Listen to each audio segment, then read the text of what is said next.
Hello everyone, কেমন আছেন সবাই? আজকে আমাদের আলোচনার টপিক হচ্ছে প্যারাফ্রেজিং। প্যারাফ্রেজিং আইএলটিএস রাইটিংয়ের ক্ষেত্রে অত্যন্ত ইম্পর্টেন্ট একটা topic. Paraphrasing means simply rewriting the statement, অর্থাৎ কোশ্চেনে যে স্টেটমেন্টটা দেওয়া থাকে সেটাকে রিরাইট করে নিজের ভাষায় লেখার নামই প্যারাফ্রেজিং। প্যারাফ্রেজিং শুধুমাত্র রাইটিংয়ের ক্ষেত্রে ইম্পর্টেন্ট না, আপনি যদি লিসেনিং বলেন বা স্পিকিং বলেন, বোথ ক্ষেত্রে আপনাকে প্যারাফ্রেজিং খুব ভালো জানতে হবে। সো বলা হয়ে থাকে যে আপনি কোনো এক্সাম দেওয়ার আগে কীভাবে ভালো মার্কস তুলতে হয় বা স্কোর তুলতে হয় তার চেয়েও বেটার হচ্ছে জানাটা প্যারাফ্রেজিং ইম্পর্টেন্ট। প্যারাফ্রেজিং ছাড়া আপনি কোনোভাবেই আইএলটিএসে ভালো স্কোর তুলতে পারবেন না। সো আমরা আজকে দেখব প্যারাফ্রেজিং কীভাবে করা হয় এবং প্যারাফ্রেজিংয়ের কিছু গুরুত্বপূর্ণ টেকনিক। সো প্রথমে চলে আসি, প্যারাফ্রেজিংটা কী? Paraphrasing is the skill of re-expressing in your own words information or ideas expressed by someone else, অর্থাৎ অন্য কারো আইডিয়াকে আপনি নিজের ভাষায় রি-এক্সপ্রেস করার নামই হচ্ছে প্যারাফ্রেজিং। যদি আমরা একটা এক্সাম্পলের মাধ্যমে দেখি, while studying abroad provides an opportunity to broaden one's experience, it also presents the danger of negative influences from the host culture. অর্থাৎ আপনি যদি স্টাডি অ্যাব্রোড করতে যান সেক্ষেত্রে আপনি যেমন একটা সুযোগ আছে বড় একটা এক্সপিরিয়েন্স গ্যাদার করা, সিমিলারলি হোস্ট কান্ট্রির কালচার দ্বারা আপনার প্রবলেম হতে পারে বা হোস্ট কান্ট্রির কালচারের ক্ষেত্রে আপনি হয়তো খাপ খেয়ে নিতে পারবেন না। এই ইনফরমেশনটাকে যদি আমরা প্যারাফ্রেজিং করে নিজের ভাষায় লিখি তাহলে লিখতে পারি, study abroad is a potential source of both knowledge about life and risk of adverse foreign culture influences. So study abroad হচ্ছে কি একটা বোথ নলেজ গ্যাদার করা, ঠিক একইভাবে রিস্ক হচ্ছে কি ফরেন কালচারের সাথে খাপ খাইয়ে নেওয়াটা। সো আমরা যদি দেখি কোশ্চেনে যে স্টেটমেন্টটা দেওয়া আছে সেটা এবং আমরা যে স্টেটমেন্ট বললাম সেম মিনিং বহন করে, কিন্তু একটু ডিফারেন্ট ওয়েতে লেখা হয়েছে। ঠিক সিমিলারলি আমরা এটাও বলতে পারি, young people studying overseas can gain a lot of experiences, however they can also be negatively affected by certain aspect of foreign culture. That means young people যারা লট অফ এক্সপিরিয়েন্স গ্যাদার করতে পারে study অ্যাব্রোডে গিয়ে, however তাদের অবশ্যই একটা সম্মুখীন হতে হবে কিসের? ফরেন কালচারের নেগেটিভ অ্যাসপেক্টে। সো আমরা যদি দেখি প্যারাফ্রেজিং যে দুইটা স্টেটমেন্ট আমরা দিলাম সিমিলার মিনিং বহন করছে বাট একটু ভিন্ন ওয়েতে বলা হচ্ছে। সো প্যারাফ্রেজিং করতে হলে অবশ্যই আমাদের কিছু টেকনিক্স এবং টিপস জানতে হবে, সেই বিষয়টা নিয়ে আমরা আলোচনা করব। সো প্যারাফ্রেজিং বিষয়টা আশা করি আমরা বুঝতে পেরেছি, অর্থাৎ সেম স্টেটমেন্টে যেটা দেওয়া থাকবে কোশ্চেনে সেটাকেই জাস্ট রিএক্সপ্রেস করে আমরা নিজের ভাষায় বলবো। সো আমরা এখন দেখে আসি যে প্যারাফ্রেজিং কীভাবে করা হয়। প্রথম ওই হচ্ছে সিনোনিম ইউজ করে। যদি একটা এক্সাম্পল দেখি আমরা, many people think that cars should not be allowed in city centres. অনেকের ধারণা যে অনেক মানুষ মনে করে যে সিটি সেন্টারে কার অ্যালাউ করা উচিত না। সেটাকে যদি আমরা একটু ভিন্ন হতে লিখি, many people believe that motor vehicle should be band in urban areas. অনেক মানুষ এটাই বিলিভ করে যে মোটর ভেহিকেল আরবান এরিয়াতে ব্যান করে দেওয়া উচিত।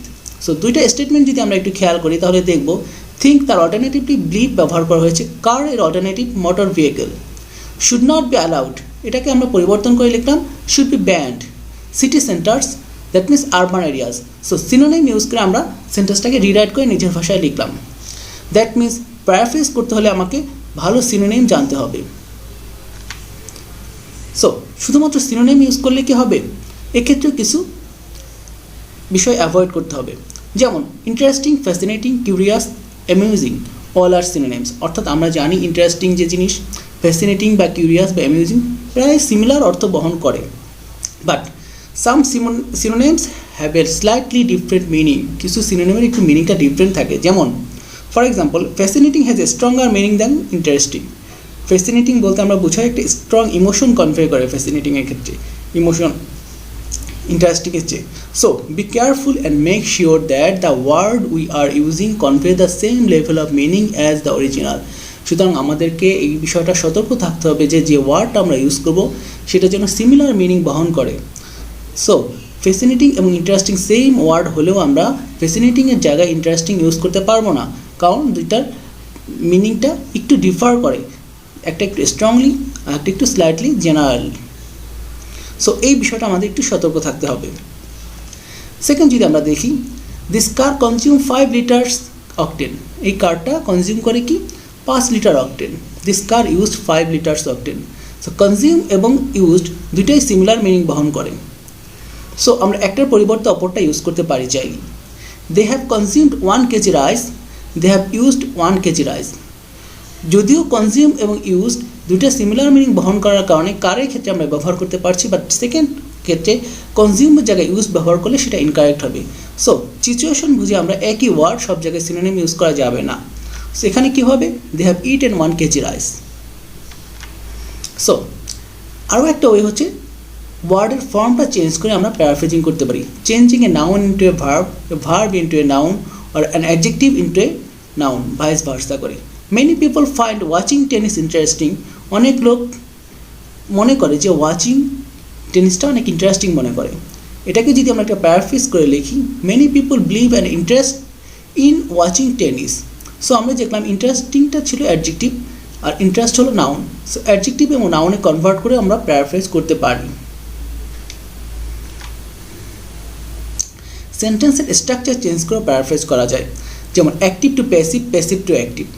আপনি একটা প্যাসিভ সেন্টেন্সকে অ্যাক্টিভ সেন্টেন্সে কনভার্ট করলেন বা অ্যাক্টিভ সেন্টেন্সকে প্যাসিভ সেন্টেন্সে কনভার্ট করেও প্যারাফ্রেজ করা সম্ভব। Nations which depend solely on tourism will be severely affected by a global recession. যেসব নেশন পুরোপুরি ট্যুরিজমের উপর ডিপেন্ড করতো তারা গ্লোবাল রিসেশন দ্বারা সিভিয়ারলি অ্যাফেক্টেড হয়েছে। A global recession will severely affect nations which depend solely on tourism.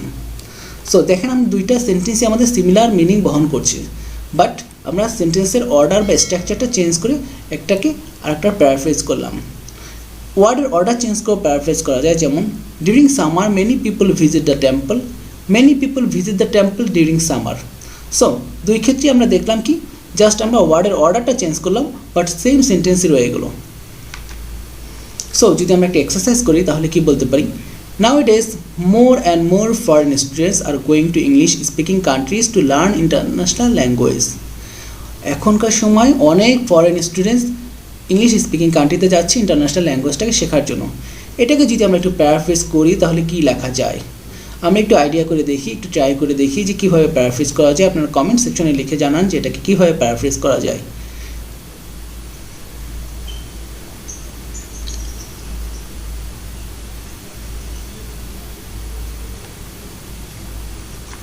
So,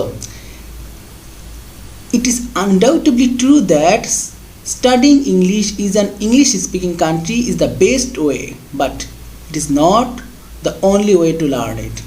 Studying it undoubtedly true যে studying English-speaking countryতে যে শেখাটা সবচেয়ে বেস্ট, বাট এটাই একমাত্র ওয়ে না। তো সিমিলার মিনিং বাট ওয়ার্ডের স্ট্রাকচার বা সেন্টেন্স স্ট্রাকচার ডিফার করে আমরা প্যারাফ্রেজ করলাম। সো কিছু tips for paraphrasing.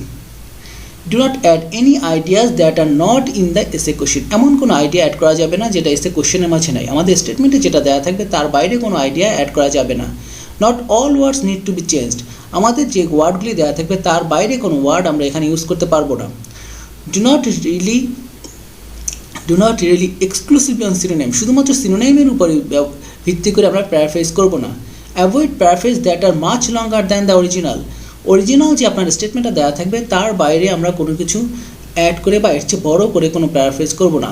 Always aims for meaning and accuracy rather than aiming to impress. এক্সামিনারকে ইমপ্রেস করার জন্য শুধুমাত্র আমরা প্যারাফ্রেজ করবো না, বরং আমাদের এইম থাকবে মিনিংটা যেন সেম হয় এবং অ্যাকুরেসিটা যেন ঠিক থাকে। সো আশা করি আমরা এই টিপস এবং ট্রিক্সগুলি মেনে চললে প্যারাফ্রেজ করতে পারবো। Thank you everyone, thank you for